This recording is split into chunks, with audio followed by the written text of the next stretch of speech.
Welcome. In the previous session, we had discussed the definition and classification of pediatric glaucomas and the individual pediatric glaucoma entities, and in this session, we'll be discussing the principles of evaluation and management of pediatric glaucoma. As we had discussed in the previous session, diagnostic signs of pediatric glaucoma include optic disc damage, which is also a diagnostic criteria for glaucoma in adults, but in addition, in pediatric glaucomas, there will be enlargement of the cornea and the globe, which is not found in adult glaucomas. Corroborative signs of pediatric glaucomas include intraocular pressure elevation and gonioscopic findings. Evaluation of pediatric glaucoma starts with a history, and for an infant we have to inquire about irritable behavior of the patient, blinking response to bright light, and corneal clouding. For an older child, family history of ocular and systemic disorders are important, and so is previous treatment history, including use of steroids, particularly for allergies. Visual acuity assessment should be a routine, and we have discussed the methods of pediatric visual assessment in pediatric ophthalmology section. And on refraction, pediatric glaucoma eyes will show myopia due to scleral stretching and astigmatism because of Habs striae in the cornea. And serial refractions will show rapidly progressive myopia with uncontrolled IOP, and this rapidly progressive myopia due to uncontrolled IOP can occur till 10 years of age. External examination may show blepharospasm, epiphora, corneal clouding, and ophthalmos. In this photograph we see corneal clouding and enlargement of the cornea. This enlargement of the cornea along with the globe is also called ophthalmos. External examination may also reveal associated systemic anomalies such as port wine stain of Sturge-Weber syndrome. Rest of the examination may need to be done under anesthesia, which is called examination under anesthesia or EUA, particularly in young children. Most general anesthetics lower the intraocular pressure, but ketamine and the muscle relaxant succinylcholine is known to increase intraocular pressure. Chloral hydrate and midazolam have minimal effect on intraocular pressure, and this is important to remember. Dehydration during preparation for anesthesia may lower intraocular pressure, and intraocular pressure may also be increased by endotracheal intubation, laryngospasm, and Bell's phenomenon. And in the long term, during each EUA session, it is recommended that the same general anesthetic be used. Following induction of anesthesia during EUA, intraocular pressure measurement should be done first, preferably before intubation, to minimize the effect of anesthetics on the intraocular pressure. The average range of intraocular pressure in newborns range from 10 mm of mercury to 15 mm of mercury, and increases to adult levels of 10 to 21 mm of mercury by middle childhood. Elevation of intraocular pressure beyond these levels, or asymmetry of more than 5 mm of mercury between the intraocular pressure recorded in the two eyes, should arouse suspicion of glaucoma. And as in adults, intraocular pressure should not be the only criteria to diagnose glaucoma. And intraocular pressure measurement during EUA can be done with the Perkins tonometer, the tonopen, pneumotonometer, or rebound tonometers. We have discussed about these various methods of tonometry in the session on intraocular pressure. Tonometry may be possible in a young infant less than 6 months old even without anesthesia, and in this situation rebound tonometers are preferred as they do not require topical anesthesia, and this may actually reduce the number of anesthesia sessions the child is exposed to. In an uncooperative child who is crying or squeezing leads during IOP measurement, the intraocular pressure recorded may be falsely elevated to as high as 30 mm to 40 mm of mercury. After IOP measurement, which should be done first during EUA, next comes anterior segment examination, and the normal horizontal corneal diameter is 9.5 to 10.5 mm in full-term newborns, and increases by 0.5 to 1 mm at 1 year of age, and a horizontal corneal diameter of 11 mm or more at birth 12 millimeters or more at 1 year of age or 13 millimeters or more at any age is a diagnostic criteria for pediatric glaucoma, and an asymmetry of 0.5 millimeters between the horizontal corneal diameters of the two eyes is also suggestive. During the anterior segment examination, we will be able to detect the corneal haze and have striae of pediatric glaucoma, and other anterior segment anomalies which may be detected include aldocorneal adhesions, correctopia, and aniridia. The purpose of gonioscopy during EUA is to confirm the diagnosis, detect evidence of prior surgery, and very importantly, deciding whether angled surgery or filtration surgery should be done, which we will be discussing in this session. Under anesthesia, direct gonioscopy is done with a kept lens and normal infantile anterior chamber angle. In contrast to that, in an adult, on gonioscopy appears to have less pigmentation of the trabecular meshwork, less prominent Schwalbe's line, and a less distinct junction between the scleral spur and the ciliary body band. And we have discussed the gonioscopic features of primary congenital glaucoma and secondary pediatric glaucomas in the previous session. During EUA, a direct ophthalmoscope gives a much better view for analyzing the optic disc than an indirect ophthalmoscope. This is because during direct ophthalmoscopy, the image is magnified 15 times, whereas during indirect ophthalmoscopy, the image is magnified 2 to 5 times. And the view of the optic disc through a small undilated pupil during EUA can be enhanced by viewing with a direct ophthalmoscope through a kept direct gonio lens placed on the eye, or by viewing with an operating microscope through the central mirror of a 4-mirror indirect gonio lens. And this technique will enable us to get a stereoscopic view of the optic disc. The normal CDR ratio at birth is taken to be less than 0.3 and increases only slightly till 10 years of age. With elevation of intraocular pressure before 4 years of age, there is a generalized enlargement of the cup, and a CDR of more than 0.3 or CDR asymmetry of 0.2 or more is suggestive of glaucoma in infants and very young children. Following control of intraocular pressure before 4 years of age, the cup disc ratio may actually decrease, which is also known as reversal of cupping, but any atrophy of the retinal nerve fiber layer which has already occurred persists. And this reversal or decrease of optic nerve cupping is a hallmark of successful treatment of infantile glaucoma. And when elevation of intraocular pressure occurs after 4 years of age, focal thinning of the neuroretinal rim in the superior and inferior poles of the optic disc is more typical. Other fundus findings which may be revealed during ophthalmoscopy includes foveal aplasia in aniridia, choroidal hemangioma in Sturge-Weber syndrome, persistent fetal vitreous, retinopathy of prematurity, familial exudative vitreoretinopathy, and peripheral vitreoretinal degenerations, which are important to exclude before implantation of a glaucoma drainage device. Additional investigations which can be employed in a patient with pediatric glaucoma or in a pediatric glaucoma suspect include ultrasound and serial measurements of axial length in children less than 4 years. With an A-scan, ultrasound can document progression or arrest of the disease process. B-scan ultrasound may help us in posterior segment evaluation in patients with corneal edema and other mediopacifications, and B-scan can also help us to determine the patency of a glaucoma drainage device. Ultrasound biomicroscopy can be useful for the diagnosis of anterior segment anomalies in eyes with corneal opacification. After 5 years of age, RNFL thickness values on OCT can be compared with normative data of young adults. Role of central corneal thickness measurement in pediatric glaucoma is uncertain, and visual field testing can be performed in children older than 5 to 7 years of age.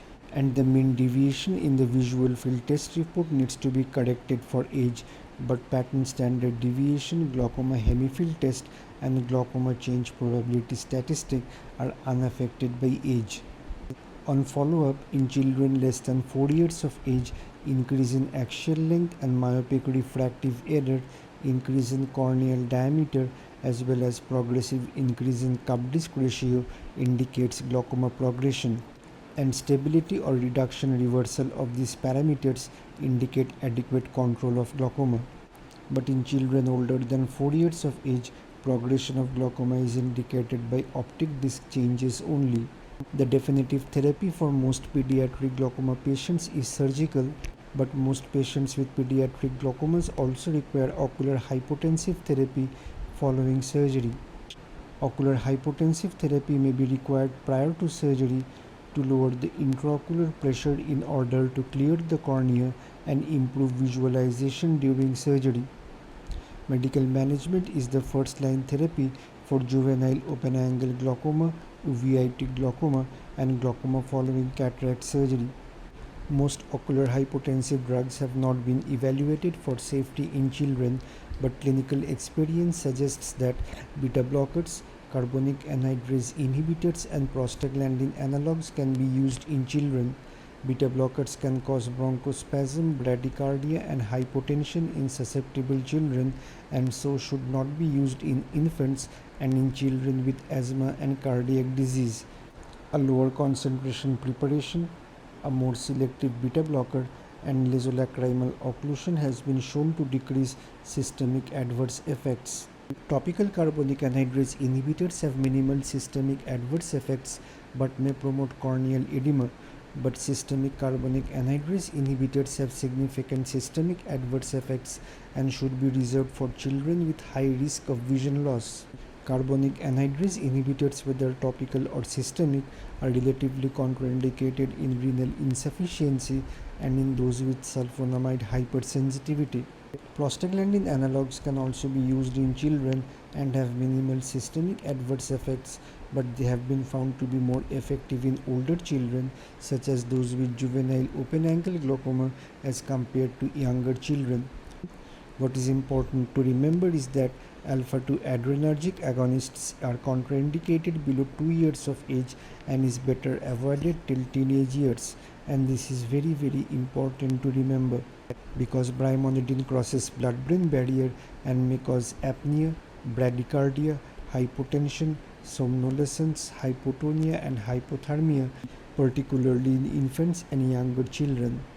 Cholinergic agents are rarely used nowadays for treatment of glaucoma, but ecothiophat, which is a cholinesterase inhibitor, had been found to be highly effective in aphakic glaucoma but may cause iris cyst formation, and ecothiophat administration needs to be stopped before general anesthesia with the muscle relaxant succinylcholine.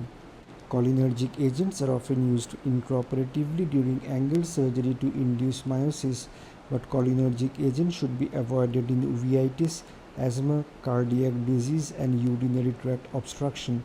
Cholinergic agents may induce myopia and may paradoxically raise intraocular pressure, particularly in patients with a high uveal insertion. Surgical options for pediatric glaucoma include angle surgery, trabeculectomy, glaucoma drainage devices, and cyclodestruction. Among angle surgical techniques, we have goniotomy and trabeculectomy.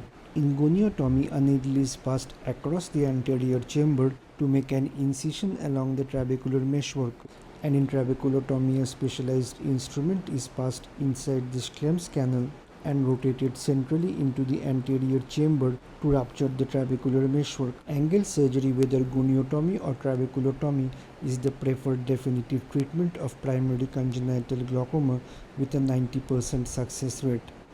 Both goniotomy and trabeculectomy avoids blebs and implanted devices, and the goniotomy procedure also avoids conjunctiva for a later trabeculectomy procedure. But angle surgery is less effective for secondary pediatric glaucomas, and the 90% success rate is obtained when angle surgery is performed between 3 and 12 months of age.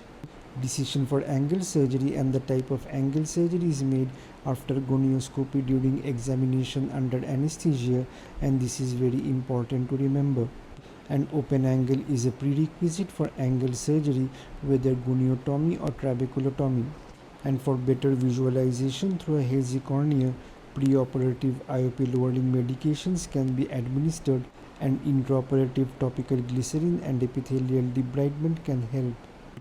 And if angle surgery is decided, it is performed in the same sitting as the examination under anesthesia, and often bilaterally to reduce the number of anesthesia sessions.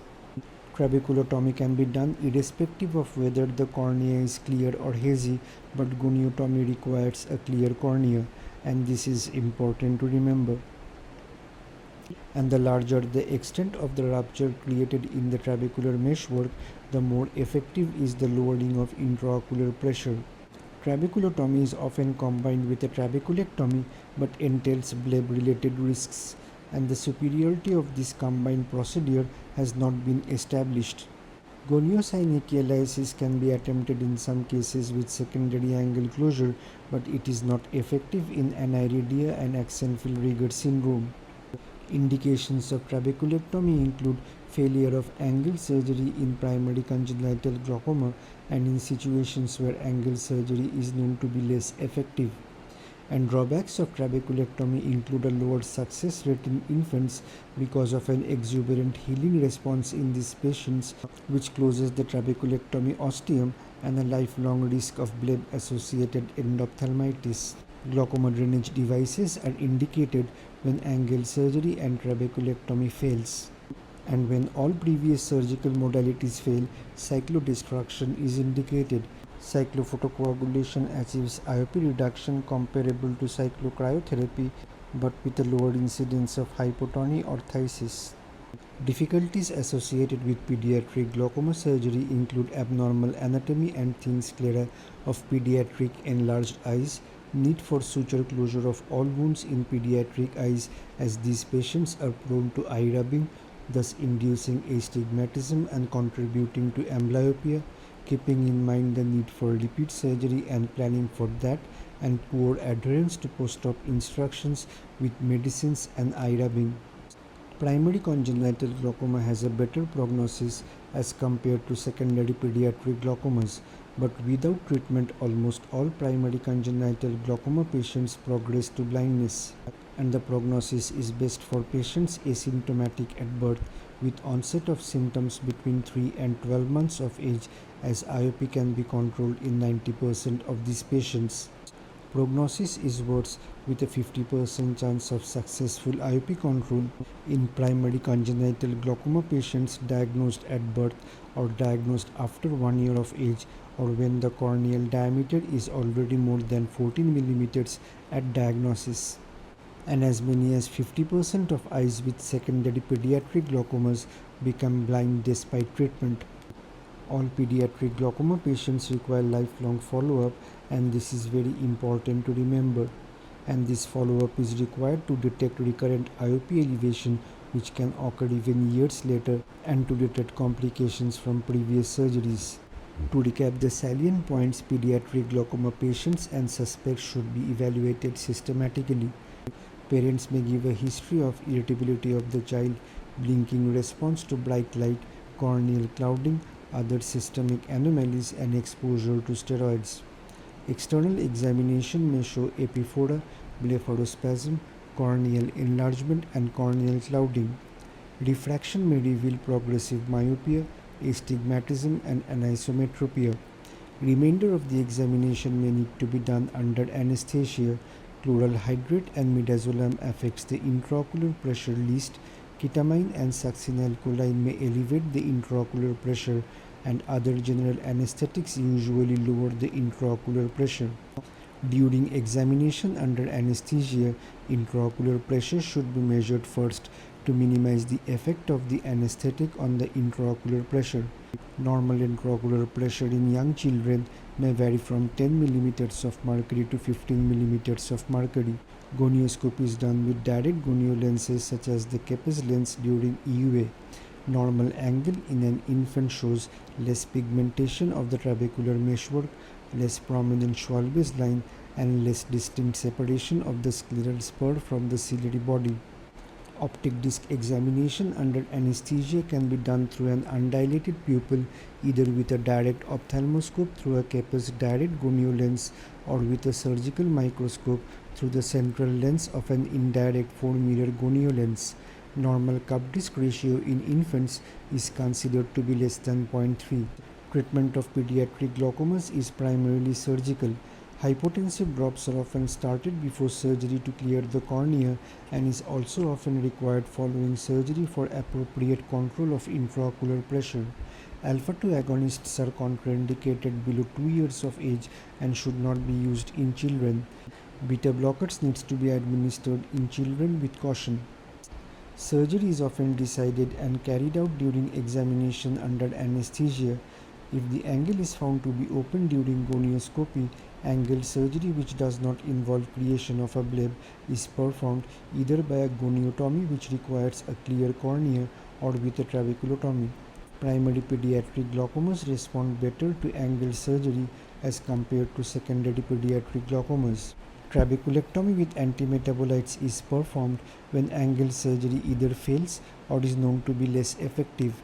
Glaucoma drainage devices are used when trabeculectomy fails. Primary congenital glaucoma has a good prognosis if diagnosed between 3 months and 1 year of age. Intraocular pressure can be controlled in 90% of these patients. Primary congenital glaucoma diagnosed before 3 months or after 1 year of age and secondary pediatric glaucomas have a IOP control success rate of 50%.